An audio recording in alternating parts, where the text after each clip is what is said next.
You want to know how to use color theory and how to use it correctly, of course. You don't just want to use it and you don't want to have a drawing that ends up like a birthday card made by second grade me. Alright, so first of all, saturation versus shading.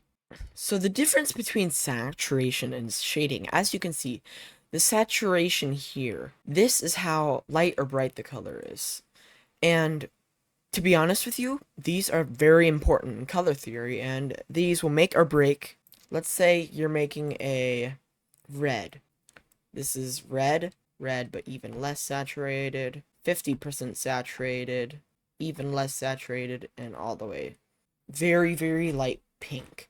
The more saturated the red, the more pink it becomes.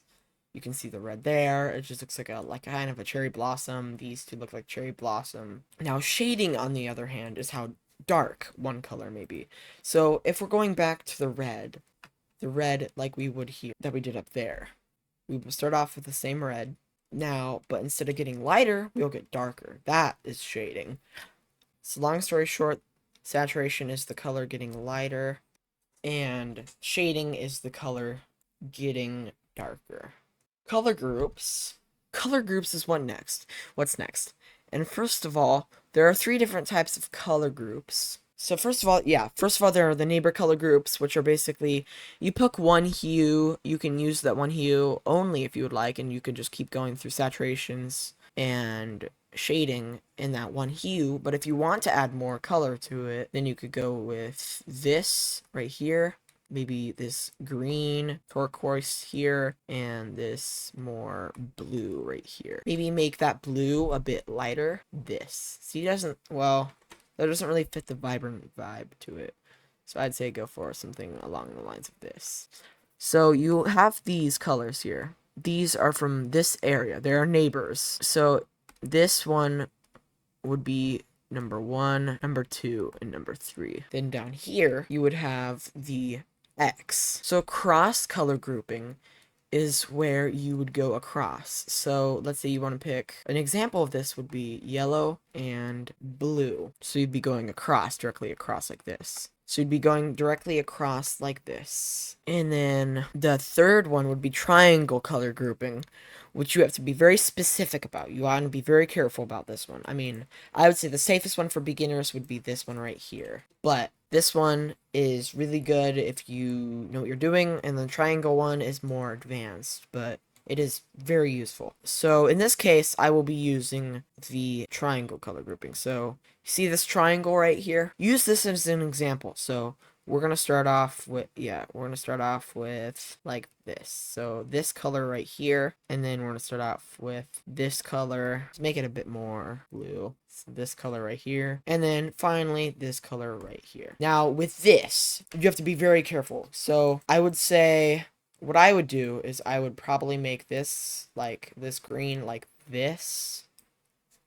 And for, like, it really depends on what you're working with. So this one would be more of I'd probably make it a bit darker, like that. Then I'd probably make this blue, like, I'd say in between. And then you have these nice colors. But it really depends on what you're working with. I want to say, don't make it too bright. That's one thing you do not want to do. And then, if you ever want to, you can just use one color. Like, yeah, this is the best orange. Can't be going wrong with this. And then you just pick like a darker like this, or a lighter like this, or in between. You get a nice brown. You can go down here, get this. Really depends on what you want. And then now that we have that, now on to the final thing, we would be doing color meaning. So first of all, starting off with red. Red would be danger. Red would be danger.